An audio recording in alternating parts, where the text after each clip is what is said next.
तो गाइस इस वीडियो में हम बात करने वाले हैं न्यूजीलैंड वर्सेस पाकिस्तान के बीच में होने वाले सेकंड टी20 मैच की। लेकिन सेकंड टी20 मैच की बात करने से पहले पहले टी20 में क्या हुआ था ये आपको अच्छे से पता होना चाहिए।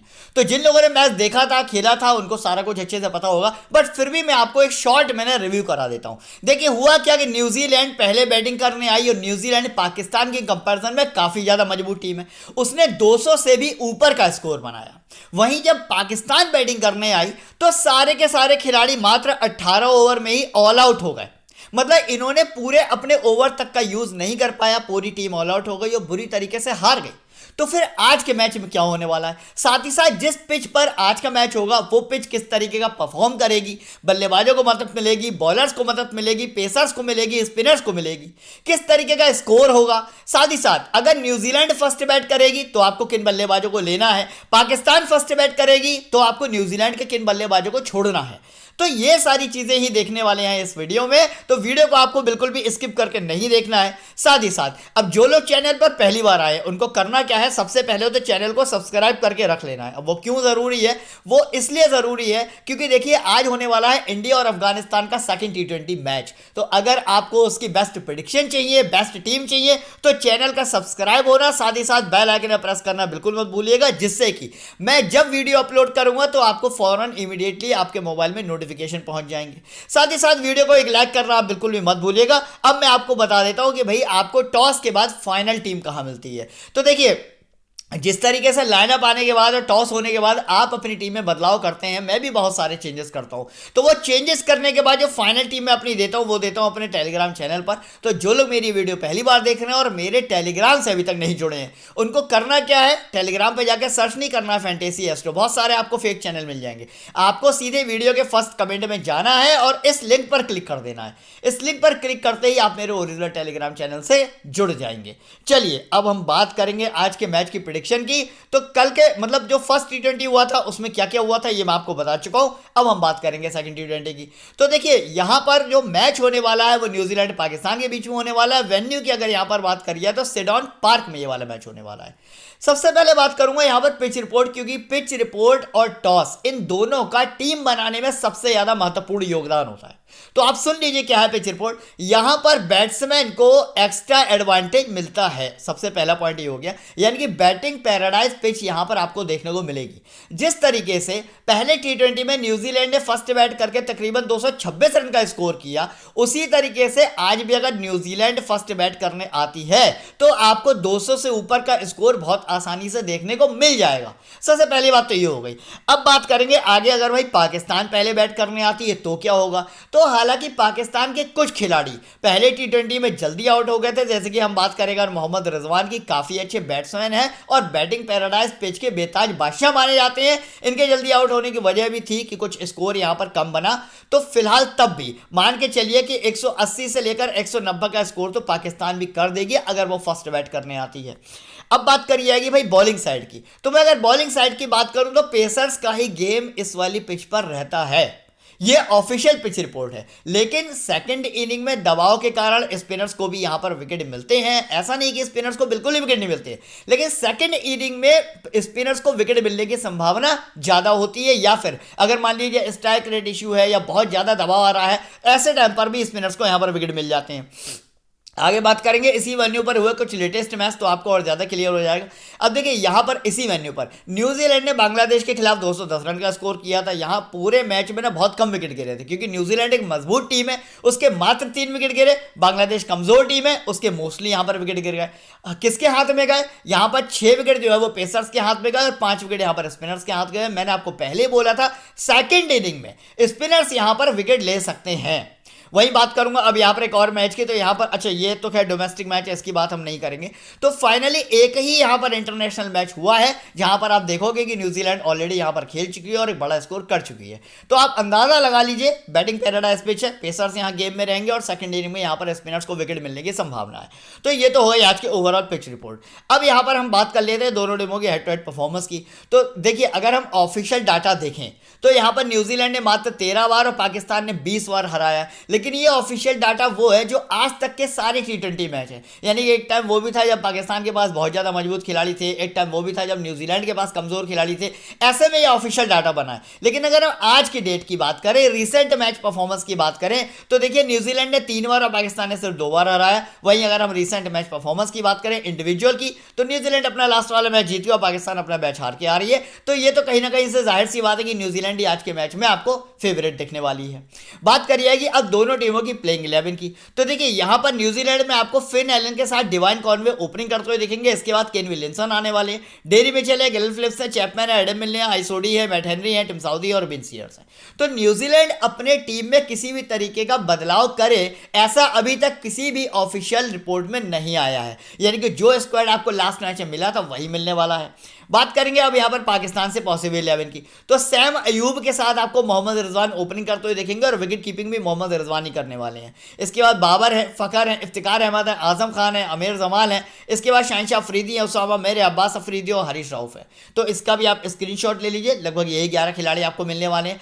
अब बात करी जाएगी भाई फाइनली प्लेयर वाइज एनालिसिस की, यानी कि यहां पर हम फाइनली देखेंगे कि 22 में से कौन से 11 खिलाड़ी निकाल के हमें लाने अपनी टीम, बेस्ट टीम के लिए, जो कि स्मॉल लीग और ग्रैंड लीग दोनों में ही काम करे। साथ ही साथ कैप्टन वाइस कैप्टन के बेस्ट कंटेंडर आज के मैच में कौन होने वाले हैं। देखिए कैप्टन वाइस कैप्टन की अगर यहां पर मैं बात करूं ना, तो मैंने एक वीडियो आपके लिए बनाई है कि भाई कैप्टन वाइस कैप्टन कैसे चूज करते हो, और इस वीडियो का जो लॉजिक है ना वो डिपेंड करता है हर तरह की टीम पे। यानी कि एक मजबूत टीम और एक कमजोर टीम के खिलाफ जब भी मैच होता है, या मजबूत और मजबूत टीम के खिलाफ जब भी मैच होता है, या कमजोर और कमजोर टीम के खिलाफ जब भी मैच होता है, तो तीनों ही कंडीशन में किस तरीके से आपको कैप्टन वाइस कैप्टन चूज करना है, इसके ऊपर जो मैंने वीडियो बनाई है, अगर ये वीडियो अभी तक आपने नहीं देखी है तो मेरे वीडियो के फर्स्ट कमेंट में और डिस्क्रिप्शन में दोनों जगह आपको इसका लिंक मिल जाएगा। अभी के अभी आप जाकर ये वीडियो भी देख लीजिएगा।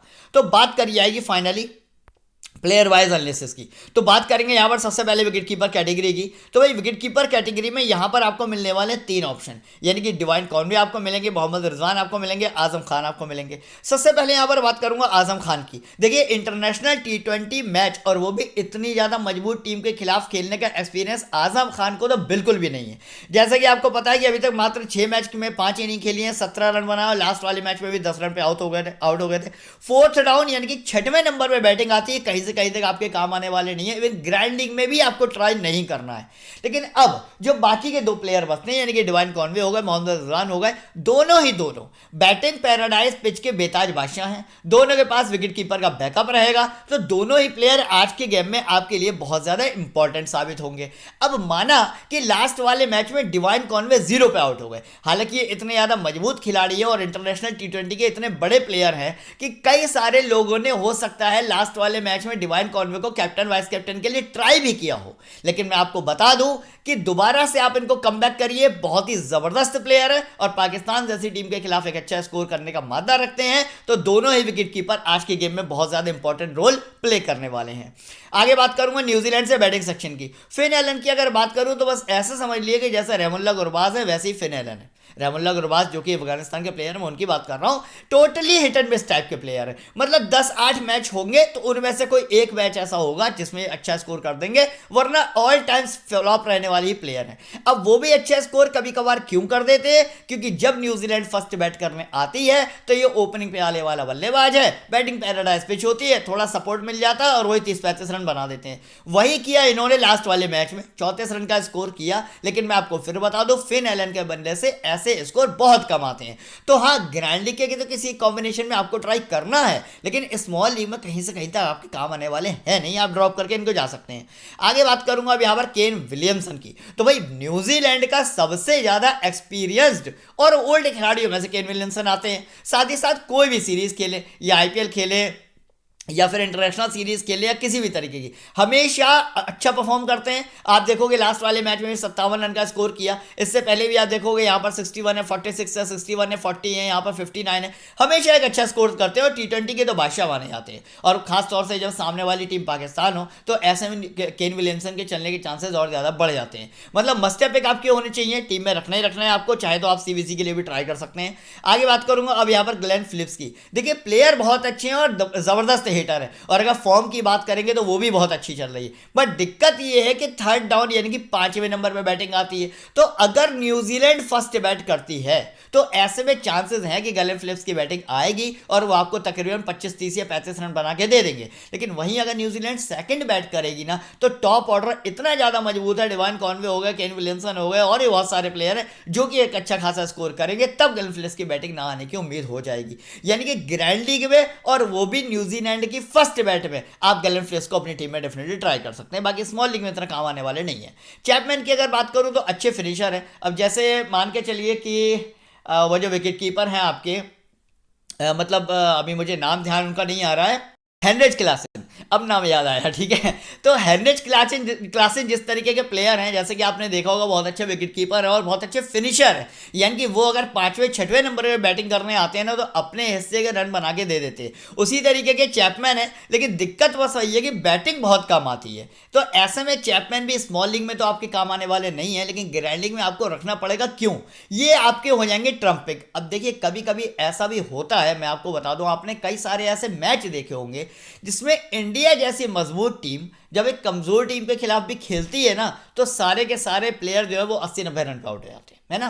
तो मैच में कभी भी कुछ भी हो सकता है। अगर आप ये मान के चल रहे हैं कि भाई मैं 100% गारंटी दे रहा हूं कि न्यूजीलैंड फर्स्ट बैट करेगी तो वो 200 रन बनाएगी और न्यूजीलैंड फर्स्ट बैट करेगी तो वही जीतेगी, ऐसा नहीं होता है।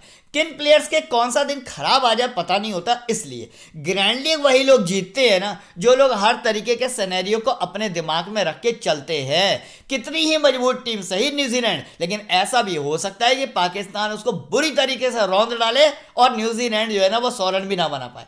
वो जो वर्स्ट सिनेरियो होता है, ऐसे वर्स्ट सिनेरियो में चैपमैन जैसे जो प्लेयर होते हैं वो बहुत काम आते हैं, या फिर गलेन फिलिप्स जैसे प्लेयर बहुत काम आते हैं। तो आपको क्या करना है, ग्रैंड लीग के कॉम्बिनेशंस में चैपमैन को ट्राई जरूर से कर लेना है। अब बात करूंगा यहाँ पर पाकिस्तान से बैटिंग सेक्शन की। सैम अयूब की अगर बात करूं, इससे पहले भी इन्होंने, अभी आपने गेम इनका देखा होगा, तो इंटरनेशनल मैचेस के इतने ज़्यादा एक्सपीरियंस होल्डर खिलाड़ी नहीं है। हाँ, ओपनिंग पे आने वाला बल्लेबाज है और जो डोमेस्टिक मैच जब ये खेलता है ना तो बहुत ताबड़तोड़ तबाही मचाता है। अगर आप इनके डोमेस्टिक मैचेस का रिकॉर्ड उठा के देखेंगे तो आप देखोगे 47 और 49 जैसे स्कोर भी बंदे ने किए हैं, हाफ सेंचुरी भी लगाई हैं। लेकिन इतनी ज़्यादा मजबूत टीम सामने खड़ी है न्यूजीलैंड, ऐसी टीम के सामने बहुत बड़ा स्कोर कर पाना तो संभव नहीं है। और अगर 20-25 रन बना भी देते हैं, मतलब ड्रीम टीम के मेंबर तो ये बनते नहीं है, तो आपकी टीम में हो या ना हो कोई फर्क नहीं पड़ता। यानी कि सैम अयूब को गारंटी के किसी एक कॉम्बिनेशन में तो आपको ट्राई करना है, लेकिन स्मॉल लीग में लेके नहीं जाना है। वही बात करूंगा अब यहाँ पर बाबर आजम की, तो वही देखिए, जैसे हमारे देश में विराट कोहली है, वैसे पाकिस्तान के भी जो विराट कोहली हैं वो बाबर आजम है। यानी कि सबसे ज़्यादा ज़बरदस्त हिटिंग वाले बल्लेबाज हैं और ताबड़तोड़ तबाही मचाते हैं। खास तौर से जब बैटिंग पिच होती है तो बाबर आजम आउट होने का नाम ही नहीं लेते हैं।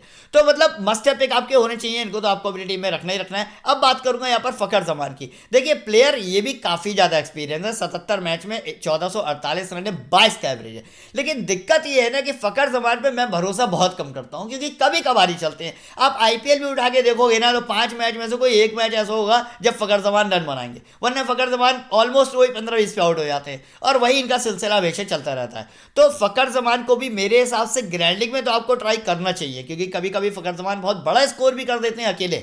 लेकिन स्मॉल लीग के उतने अच्छे प्लेयर मेरे हिसाब से नहीं है, मैं इनको उतने अच्छे प्लेयर्स में नहीं गिनता हूँ। तो आप चाहो तो इनको ड्रॉप करके आ सकते हो स्मॉल लीग में। आगे बात करूंगा न्यूजीलैंड से बैटिंग सेक्शन की। डेरी मिचेल की अगर यहां पर मैं बात करूं तो न्यूजीलैंड के इस टाइम पर सबसे ज्यादा जबरदस्त इन फॉर्म बल्लेबाज अगर केन विलियमसन के बाद कोई आता है तो फिर वो डेरी मिचेल आता है। तो चाहे किसी भी तरीके की सीरीज हो, डेरी मिचेल हमेशा एक अच्छा स्कोर खड़ा करके देते हैं। माना कि लास्ट वाली सीरीज में लगातार उन्होंने बहुत छोटे छोटे स्कोर किए थे, बट फिलहाल फॉर्म इनकी बहुत तगड़ी चल रही है। लास्ट वाले मैच में भी आपने देखा 61 रन का स्कोर किया है। मतलब मस्ट पिक आपके होने चाहिए, टीम में रख के चलना ही चलना है। बल्कि आप चाहे तो सीवीसी के लिए इनको भी ट्राई कर सकते हैं। आगे बात करूंगा अब यहाँ पर इफ्तिकार अहमद की। अच्छे ऑलराउंडर हैं देखिए, और बैटिंग और बॉलिंग दोनों का इनके पास बैकअप रहेगा। भले ही लास्ट वाले मैच में इन्होंने बॉलिंग नहीं करी है, तकरीबन 24 रन का योगदान दिया है, लेकिन हो सकता है कि जरूरत पड़ने पर टीम आज इनसे बॉलिंग करा दे, 1-2 ओवर इनको मिल जाए और एक आधे विकेट भी आपको निकाल के दे दे। तो एज ए ऑलराउंडर तो मुझे लगता है कि एक अच्छे प्लेयर है, आपको अपनी टीम में अगर ट्राई करना चाहिए। वहीं बात करूंगा यहाँ पर अमर जमाल की। तो देखिए, इतने ज़्यादा इंपॉर्टेंट प्लेयर नहीं है, काफ़ी ज़्यादा नए खिलाड़ी हैं, अभी मजबूत टीम के खिलाफ इनका एक्सपीरियंस भी है नहीं, तो आप इनको ड्रॉप करके जा सकते हैं। आगे बात करूंगा अब यहाँ पर अब न्यूजीलैंड से बॉलिंग, ये चुनना आपके लिए थोड़ा सा टफ हो जाएगा, क्योंकि 1, 2, 3, 4, 5 5 बॉलर्स यहां पर हैं आपके सामने। अब इन 5 बॉलर्स में कौन से बॉलर्स स्मॉल लीग के लिए अच्छे रहेंगे, कौन से बॉलर जो है वो ग्रैंडी के लिए अच्छे रहेंगे, साथ ही साथ कौन से बॉलर ट्रम्प पिक होने वाले हैं, ये मैं आपको बताऊंगा। बहुत ध्यान से सुनिएगा, यही सिलेक्शन आज के मैच में आपको जितवाने वाला है। तो सुनिए ध्यान से। सबसे पहले यहां पर बात करूंगा सबसे मजबूत बॉलर टिम साउदी की, जिसका आपकी टीम में होना सबसे ज्यादा जरूरी है, मतलब आंख बंद करके आपको लेके जाना ही जाना है। तो देखिए, सबसे बड़ी बात, राइट आर फास्ट है, और मैंने आपको शुरुआत में ही बताया कि पेसर्स को यहां पर एक्स्ट्रा एडवांटेज मिलता ही मिलता है। सबसे ज्यादा विकेट मिलते हैं पेसर को, और सबसे ज्यादा अगर मान के चलिए कि इनफॉर्म बॉलर है या हाई विकेट टेकर है बॉलर का कोई उसका न्यूजीलैंड का, तो फिर वो टिम साउदी है। आंख बंद करके सबसे पहले तो टिम साउदी को अपनी हर टीम में डाल लीजिए, चाहे आप ग्रैंड लीग के 10 कॉम्बिनेशन बना रहे हो, चाहे आप स्मॉल लीग की बना रहे हो, टिम साउदी को आपको रखना ही रखना है। अब बात करूंगा यहाँ पर बेन सीयर्स की। देखिए, अगर आप बेन सीयर्स का कैरियर ग्राफ उठा के देखेंगे तो आप देखोगे यहाँ पर 2 विकेट, यहाँ 2 विकेट, या 1 विकेट, या 0, या 3, या 1, या 1, यानी कि बेन सीयर्स जो है वो most of the time wicket निकालते हैं, ये बात बिल्कुल ठीक है, लेकिन अभी भी इनको इंटरनेशनल मैचेस का इतना ज्यादा एक्सपीरियंस है नहीं। तो यानी कि बेन सीयर्स को आपको अपनी टीम में रखना है या नहीं रखना है, हालांकि मैं आपके ऊपर डिपेंड करता हूं, आपके ऊपर छोड़ता हूं, आपकी कॉल के ऊपर छोड़ता हूं, क्योंकि बेन सीयर्स ऐसे प्लेयर जिन पे आप भरोसा नहीं कर सकते। मान लीजिए आपने डर के मारे उसको अपनी टीम में रखा और इसकी जगह विकेट ले गए सारे, टिम साउदी ले गए, या फिर मैट हेनरी ले गए, है ना, या फिर आइसोडी ले गए, तो आपका एक प्लेयर खराब हो जाएगा। वहीं अगर आपने इसको नहीं, आपने अपनी इस टीम में इसको नहीं रखा और ये मल्टी विकेट ले गया, तो भी आपकी टीम खराब हो जाएगी। तो ऐसे में करना क्या है, ग्रैंड लीग में बेन सीयर्स को ट्राई करना है। स्मॉल लीग के लिए उतने अच्छे पिक नहीं होंगे, क्योंकि स्मॉल लीग में ऐसे प्लेयर्स को मोस्टली लोग ड्रॉप करके जाते हैं, और स्मॉल लीग में हम 90% टीम उस तरीके की बनाते हैं जो कि इनफॉर्म प्लेयर्स होते हैं। तो बेन सीयर्स जो है ना, इनसे ज़्यादा मजबूत बॉलर्स यहाँ पर है, साथ ही साथ पाकिस्तान की बॉलिंग भी लेनी है, तो मुझे लगता है इतने ज़्यादा इंपॉर्टेंट स्मॉल लीग में नहीं होने वाले हैं। आगे बात करूंगा अब यहाँ पर बाकी के बचे प्लेयर, यानी कि मैट हेनरी की बात करूंगा, आइसोडी की बात करूंगा, एडम मिलने की बात करूंगा। अब मैं बात करूंगा पहले यहाँ पर आइसोडी की। देखिए, आइसोडी है एक अच्छे खासे स्पिनर्स, और मैंने आपको फिर बताया स्पिनर्स को यहाँ पर सेकंड इनिंग में ही विकेट मिलता है। तो अगर न्यूजीलैंड मान लीजिए सेकंड इनिंग में बॉलिंग करने आती है, तो ऐसे में आइसोडी को एक आधा विकेट मिलने की संभावना है, अदरवाइज आइसोडी को बहुत ज़्यादा विकेट आज नहीं मिलेंगे। दूसरी बात क्या है, पाकिस्तान के जो बैट्समैन है ना, वो उसके स्पिनर्स के ना बहुत अच्छे प्लेयर हैं, यकीन मानिए, चाहे वो बाबर आजम हो गए, चाहे फिर वो मोहम्मद रिजवान हो गए, ये लोग स्पिनर्स को बहुत अच्छा खेलते हैं। तो ऐसे में आइसोडी को मल्टी विकेट मिल जाए पॉसिबल नहीं है, एक आधा विकेट मिलेगा तो आप ड्रॉप करके जा सकते हो आसानी से। अब बात करी जाएगी बाकी के बचे हुए दोनों प्लेयर, यानी कि एडम मिलने की और मैट हेनरी को। देखिए, एडम मिलने भी हाई विकेट टेकर हैं, मैं आपको बता दूं, और मैट हेनरी भी हाई विकेट टेकर है। बस अंतर यह है कि अभी जो मैट हेनरी की फॉर्म चल रही है ना, वो सिंगल विकेट टेकर वाली चल रही है। जैसे कि आपने देखा कि भाई बीबीएल में केन रिचर्डसन जो है वो पूरे बीबीएल में अभी तक 1 विकेट लेके जा रहे थे, लेकिन कल वाले मैच में उन्होंने 2 विकेट ले लिए। तो ऐसा कभी कभार हो जाता है। मैट हेनरी से आप 1 विकेट से ज्यादा की उम्मीद नहीं कर सकते हो, तो इसीलिए इनको भी आप आसानी से ड्रॉप करके जा सकते हो। वही बात करूंगा यहाँ पर एडम मिलने की। अब चूंकि पेसर को सपोर्ट ज्यादा है, एडम मिलने एक अच्छे खासे पेसर है, एक्सपीरियंस प्लेयर है, मल्टी विकेट टेकर है, मुझे लगता है एडम मिलने जो है ना वो मैट हेनरी से ज्यादा विकेट आपको निकाल के दे सकते हैं। बाकी न्यूजीलैंड अगर सेकंड इनिंग में बॉलिंग करने आएगी तो याद रखिएगा विकेट डिवाइड हो सकते हैं, सारे ही बॉलर्स को 1-1, 2-2 विकेट भी मिल सकते हैं, ऐसी संभावनाएं भी बन सकती हैं। अब बात करेंगे यहां पर आगे, यानी पाकिस्तान से बॉलिंग सिलेक्शन की। देखिए, सबसे पहले बात करूंगा शहनशाह अफरीदी की। तो जिस तरीके से मैंने आपको बताया न्यूजीलैंड में टिम साउदी सबसे ज्यादा जबरदस्त और हाईएस्ट विकेट टेकर है, उसी तरीके से शहनशाह अफरीदी है। यानी कि ये एक ऐसा बॉलर है जिसको विकेट मिलना ही मिलना है, मतलब आप देखो कभी भी विकेटलेस नहीं रहते। तो शहनशाह अफरीदी को तो आपको अपनी टीम में डालना ही डालना है। अब जो बाकी के बॉलर्स बचे, यानी कि उसामा मिर हो गए, अब्बास अफरीदी हो गए, हरीश राउफ हो गए, इनके बारे में आपको बताता हूँ। देखिए, उसामा मिर जो है ना डोमेस्टिक टी20 के बहुत अच्छे प्लेयर हैं। आपने कई सारी डोमेस्टिक टी20 सीरीज में इनको खेलते देखा होगा, और मल्टी विकेट भी लेते हैं, यहाँ पर 3 विकेट भी लिए हैं, यहाँ पर 2 विकेट भी लिए हैं। लेकिन इंटरनेशनल टी20 और डोमेस्टिक टी20 की पिच क्यूरेटर में और मैच के सर्कमस्टेंसेस में बहुत ज़्यादा अंतर होता है। तो उसामा मिर को चूंकि इंटरनेशनल मैच का इतना ज़्यादा एक्सपीरियंस नहीं है, तो मैं आपको यही बोलूँगा कि इनको आप ड्रॉप करके जाइए। अब बात करी जाएगी यहाँ पर अब्बास अफरीदी की। पहला मैच था इनका, जो पहला टी20 हुआ, वो पहला मैच था और इन्होंने 3 विकेट निकाल दी। कभी कभार ऐसा हो जाता है कि नया प्लेयर जो अपना पहला इंटरनेशनल टी20 खेलने आता है वो मल्टी विकेट निकाल देता है, और ऐसा क्रिकेट के इतिहास में कई बार हो चुका है। बहुत सारे ऐसे उदाहरण मैं आपको दे सकता हूं, लेकिन उतने अच्छे प्लेयर नहीं है कि आज आप दोबारा इनको आप अपनी टीम में ट्राई कर लो। अब देखिए, अब्बास अफरीदी पहले वाले मैच में स्मॉल लीग में किसी के पास भी नहीं होगा तो कोई फर्क नहीं पड़ा, ना आपके पास था ना अपोनेंट के पास था, तो 3 ले या 4 ले कोई फर्क नहीं पड़ रहा।